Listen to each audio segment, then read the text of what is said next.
శ్రీ మాతా పితృ గురుదేవభ్యో నమః. మనం ఈరోజు గణపతిని సంకటహర గణపతిగా ఆరాధించడం ద్వారా జీవితంలో ఎదుర్కొనే అనేక రకాల కష్ట నష్టాలను ఆటంకాలను తొలగించుకోవచ్చు. ఆ సంకటహర గణపతిని ఏ మంత్రంతో ఆరాధించుకోవాలో ఒకసారి వివరంగా తెలుసుకుందాం. ఆధార చక్రాబ్జ కృతాదివాసం సహస్ర చక్రస్థిత ధీప్రకాశం ఆద్య ప్రపూజ్యం ప్రణతార్తినాశం నమామి సంకష్టహరం గణేశం.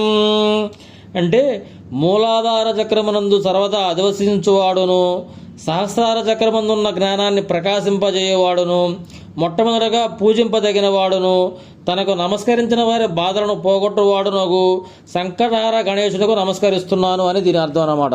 అంటే ఈరోజు సంకటహార గణపతిని ఈ మంత్రంతో ఆరాధించడం ద్వారా మంచి శుభ ఫలితాలు పొందుతాము.